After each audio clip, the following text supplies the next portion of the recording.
오늘 제가 여러분들하고 하고 싶은 얘기는요.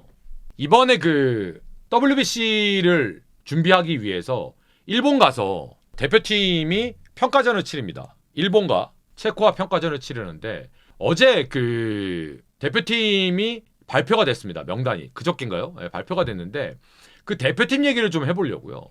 저는 그 대표팀의 이렇게 면면을 이렇게 보면서 나쁘지 않다. 근데 한 가지 제가 조금 의외였던 건 이건 제 생각입니다. 저는 포수 부분이 조금 의외였어요. 솔직하게 말씀드릴게요. 저는 최재훈 선수하고 조용호 선수 뽑힌 거는 충분히 이해가 갔어요. 근데 박동원 선수는 조금 의외였습니다. 왜냐하면 박동원이 최재훈보다 못하다는 게 아니에요. 최재훈이 뽑혔으면 박동원이 안 뽑고 조용호는 전 무조건 뽑아야 된다고 봤거든요. 조용호는 오히려 경험 쌓기 위해서 이번 WBC에 데려가야 된다. 저는 그 주의입니다. 그러면 최재훈, 박동원 둘 중에 한 명을 뽑아야 되는데 최재훈이 뽑혔어. 그럼 박동원이 안 뽑히고 양의지가 뽑혀야 된다. 최재훈이 안 뽑혔어. 그럼 박동원이 뽑히고 양의지가 뽑혀야 된다. 그래서 양의지가 1포수가 되든 지명타자가 되든 아직은 WBC 같은 대회에는 저는 양의지가 있어야 된다라고 생각을 합니다. 그리고 연습 경기라고 해서 이들이 큰 변화가 있느냐 WBC 엔트리에 별로 없을 거예요. 큰 변화 없이 갈 겁니다. 그래서 저는 올해 이번 WBC의 목표가 예전에는 무슨 뭐 4강에 드는 거다 이 개소리 하지 말고 이번 1라운드를 통과하는 게 목표가 돼야 되잖아요. 그러려면 저는 미안한 얘기인데 포수가 양의지는 있어야 된다. 근데 양의지 예를 들면 박동원, 최재훈 이렇게 뽑을 수는 없잖아요. 그래서 저는 양의지를 오히려 축으로 놓고 조용호는 미래를 위해서 투자 그리고 국제대회는 포수 3명으로 가는 게 저는 맞다고 보니까 그러면 그 중간에 중간다리 역할을 박동원이나 최재훈이나 둘 중에 한 명이 들어가야 되는 게 저는 맞답니다. 오해하지 마시고. 자, 그 다음 또 하나는 이건 우리가 한번 곰곰이 생각해봐야 될, 되짚어봐야 될 문제입니다. 자, 뭐냐 하면 내야수를 한번 보세요. 우타자가 2명이죠. 노시환 선수 그리고 상무의 한동희. 원소속팀은 롯데입니다. 롯데라고 칠게요.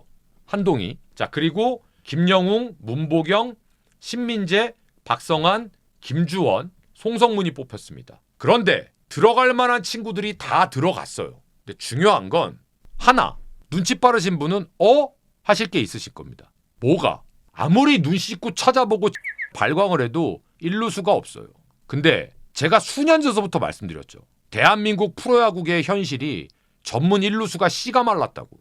언제서부턴가 이놈의 대한민국 야구가 일루는 빠따를 조금 치고 수비 떨어지는 선수들이 돌아가면서 들어가는 포지션이 돼버렸다고. 우리나라는 이승엽, 이대호, 김태균, 박병호 이런 전문 일루수들이 쭉 계보를 잇고 있었는데 어느 순간서부턴가 일루수 고르는 게 시험처럼 돼버렸습니다. 요새는 좌타자들이 많아서 1루, 2루가 예전 야구는 이제 3루가 핫코너라 그랬는데 이제 1루가 핫코너거든요. 근데 요즘 보면 1루에는 외국인 아니면 그 팀에서 수비가 조금 떨어지는데 내야수인 선수들이 돌아가면서 들어가는 자리가 됐습니다. 마치 지명타자 자리처럼. 그러면 여기서는 문보경 선수하고 노시환 선수, 한동희 선수 이 세 선수가 번갈아 가면서 들어가든가 아니면 상대에 따라서 맞춤 형식으로 들어가겠죠. 이제 송성문을 1루 쓰는 건 너무 그건 사치입니다. 송성문처럼 수비 잘하는 3루수를. 제가 봤을 때 주전 3루는 송성문입니다. 김도영이 빠져 있으니까. 김영웅 선수는 지금 대타로 빠질 거고. 문보경은 대표팀에 가면은 3루 근처도 얼씬 못하. 펑고 받을 때 3루에서 왔다 갔다. 야야야야야! 뭐 하는 거야 지금? 그래서 제가 봤을 때는 3루가 송성문. 그리고 숏은 아무래도 박성환. 근데 김주원, 박성환이 이제 경쟁하겠죠. 2루가 신민재 선수가 들어가느냐, 뭐 어떻게 되느냐. 송성문이 2루 들어가느냐. 예를 들면 노시환이 3루 들어가면 송성문이 2루 들어갈 수도 있고. 그건 이제 그때그때 다른 거죠. 그래서 전문 1루수가 정말 중요하다. 이건 대한민국 프로야구 전체를 봐도 그렇다. 자, 그 다음 외야를 보겠습니다. 자, 구자욱, 김성현, 박혜민, 문성주, 안현민, 문현빈 다 좋아. 근데 외야도 딱 보시면 우리나라 야구의 특징이 현실이 그대로 드러나 있습니다. 언제서부턴가 우리나라에 우타 외야수가 너무너무 귀한 희귀종이 됐어요. 야구 초창기 때만 해도 외야에는 전부 오른손잡이들이었거든요. 센스 있고 발 빠르고 한방 있는. 근데 이제 이게 야구는 왼쪽 쓰는 게 유리하다라는 게 점점 퍼지면서 그렇게 아마추어들도 가르치고 심지어는 오른손잡이들을 때릴 때는 왼손으로 가르치고 그러면서 좌측 일색으로 이제 변해버렸죠. 근데 요번에도 보세요. 구자욱, 김성현, 박혜민, 문성주, 문현빈 5명이 왼손입니다. 거기에 안현민 하나. 근데 문제는 안현민이 전문 외야수야? 아니야. 그래서 보면 구자욱은 수비가 떨어집니다. 수비 위주로 놓고 보면 김성윤, 박혜민 이 둘 정도는 제가 수비 인정해요. 근데 나머지는 아직은 수비가 떨어져요. 특히 안현민 선수 같은 경우에는 많이 떨어집니다. 근데 안현민을 뺄 수가 없어요. 타선 자체가 온통 좌타 라인이거든. 내야든 외야든.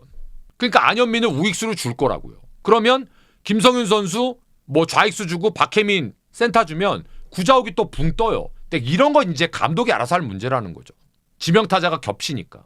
그래서 외야도 장타력이 현저히 떨어집니다. 외야는 전통적으로 장타력과 에버리지 능력이 다 갖추어진, 그러니까 공격 지향적인 선수들이 들어가는 포지션인데 우리나라는 언제서부턴가 장타력을 가지고 있는 우타들이 씨가 마르고 있어요.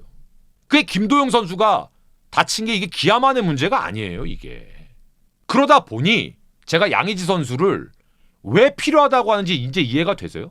저는 양의지 선수가 뭐 국가대표를 뛰네 안 뛰네 그건 뭐 전 모르겠고 지금 우리나라 야구가 나가서 경쟁을 하려면 우타자가 어느 정도 칠 수 있는 우타자가 있어야 되는데 우타자가 지금 누가 있어 솔직히. 에버리지를 어느 정도 보장해 줄 수 있는 아무도 없어요. 거기에 포수 능력도 그렇고. 그래서 저는 양의지 기용론을 아직도 저는 얘기를 하는 거예요. 언제적 양의지냐 언제적 양의지냐. 그럼 양의지보다 괜찮은 오른손 타자를 데리고 와. 양의지보다 괜찮은 포수를 데리고 와. 이러면 할 말 없어지는 거예요. 저는 그래서 양의지의 필요성이 저는 중요하다고 생각을 합니다. 그래서 지금 우리나라는 1루수 부재, 포수 부재, 솔직히 말씀드릴까요? 외야수 부재. 우리 다 부족하네. 전 제 눈엔 그래 보여요. 언제에 비해서? 우리나라가 야구를 잘했을 때에 비해서. 야수는 여기까지. 투수 보겠습니다. 원태인, 곽빈, 김태견 쭉 이제 나오고 있습니다. 문동주, 김선희, 정우주 좋아요. 배찬승 좌투수 쭉 나오고 있어요. 재밌는 건 고용표가 없어요. 저 깜짝 놀랐어요. 아마 고용표는 본선에는 데려가지 않을까 싶어요. 그래서 우리는 일본이랑 했던 대만이랑 했던 곽빈, 문동주, 원태인 이 3명이 선발해서 잘해줘야 됩니다. 그 다음에 불펜에 왼손 투수가 저렇게 많아요. 온통 불펜이야 왼손은. 오른손 불펜은 어떡할 거야? 선발 좌투수가 없다니까요. 그냥 김건우한테 야 너 한번 해볼래? 네 한번 해보겠습니다. 해볼래? 안 되고 해보겠습니다. 그러지 못하겠습니다. 이래 그러면 너 일본전에 한번 던져볼래? 네 알겠습니다. 야 찬승아 너 일본전에 한번 던져볼래? 미친 척하고 한번 한 2이닝 한번 긁어볼까 한번? 네 알겠습니다. 배찬승, 김건우, 김영규 요렇게 일본전에 예전 같았으면 그렇게 한번 해볼만 하지. 배찬승 한번 나가서 1회 한번 던져 들어와. 자 김건우 2이닝 한번 던져 들어와. 영규 나가서 던져 들어와. 5회까지 잘 던졌다. 자 그 다음에 어떡할 거야? 알게 뭐야 씨. 냉정하게 얘기하면요 우리나라 좌완 불펜이 없다 너무 없으니까 각 프로팀들이 일단 불펜의 약함을 메꾸기 위해서 쓸만한 왼손 투수들이 들어오면 일단 불펜으로 갖다 박아놓고 보는 거야. 왜?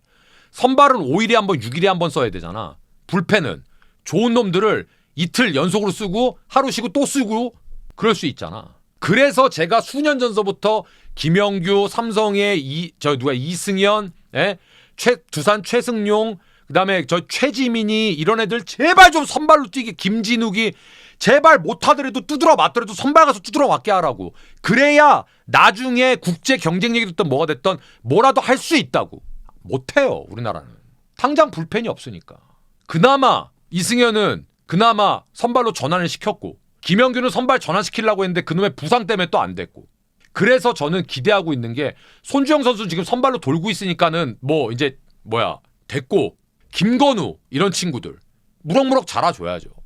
배찬승도 삼성에서 큰맘 먹고 올해 했잖아요. 내년에 야 너 선발 뛰어 기회 줘야죠. 근데 그래서 선발로 어느 정도 익은 다음에 그리고 난 다음에 국가대표로 뽑히는 거하고 지금 저렇게 삥일 때 뽑혀갖고 불펜으로밖에 못 쓰는 거하고는 완전 차원이 다르다는 거예요.